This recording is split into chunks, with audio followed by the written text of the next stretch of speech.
ನೋಡ್ರಿ ಫ್ರೆಂಡ್ಸ್, ಆಗಳ ತೋರಿಸಿದ್ನಲ್ರಿ. ಈಗ ಹಸಿವು ಮಸಾಲೆ ಅವಲಕ್ಕಿ, ಉದ್ದಿನ ವಡೆ, ಕೊಬ್ಬರಿ ಟೊಮೆಟೊ ಮಿಕ್ಸ್ ಚಟ್ನಿ, ಮಸಾಲ ಚಹಾ ರೆಡಿ ಆಯ್ತು ನೋಡ್ರಿ.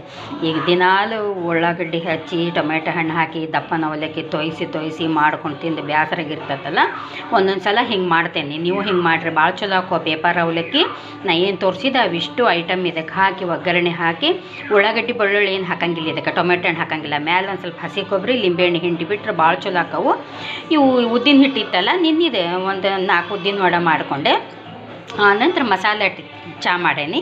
ಅದಕ್ಕೆ ಇದು ಚಟ್ನಿ, ಟೊಮೆಟೊ ಹಣ್ಣಿನ ಚಟ್ನಿನೂ ಮಾಡ್ಬೋದು. ನಾನು ಹಸಿ ಕೊಬ್ಬರಿ ಸ್ವಲ್ಪ ಉಳಿದಿತ್ತು, ಇದಕ್ಕೆ ಹಾಕಿ ಅವಲಕ್ಕಿಗೆ ಹಾಕಿ ಅದಕ್ಕೊಂದೆರಡು ಇದನ್ನು ಕೊಬ್ಬರಿ, ಅದಕ್ಕೊಂದೆರಡು ಟೊಮೆಟೊ ಮಿಕ್ಸ್ ಮಾಡಿ ಚಟ್ನಿ ಮಾಡೇನಿ. ಬರೀ ಟೊಮೆಟೊ ಚಟ್ನಿನೂ ಮಾಡ್ಬೋದು, ಬರೀ ಹಂಗೆ ಹಸಿ ಕೊಬ್ಬರಿ ಚಟ್ನಿನೂ ಮಾಡ್ಬೋದು. ನಾನು ಕೊಬ್ಬರಿ ಸ್ವಲ್ಪ ಇತ್ತು ಅಂತಂದು ಟೊಮೆಟೊ ಮಿಕ್ಸ್ ಮಾಡಿ ಎರಡು ಮಿಕ್ಸ್ ಮಾಡಿ ಚಟ್ನಿ ಮಾಡೇನಿ.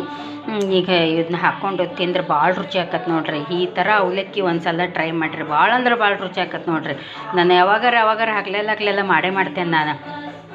ಆದರೂ ವಿಡಿಯೋ ಮಾಡೋಕೆ ಆಗಿದ್ದಿಲ್ಲ ನನಗೆ. ಇವತ್ತೇನೋ ಮಾಡ್ಬೇಕು ಅನ್ನಿಸ್ತೆ, ಇಲ್ಲಾಂದ್ರೆ ಹಂಗೆ ಅವಸರದೊಳಗೆ ಬಡ ಮಾಡ್ಕೊಳ್ಳೋದು ತಿನ್ನೋದು ಇದಾಗಿತ್ತು.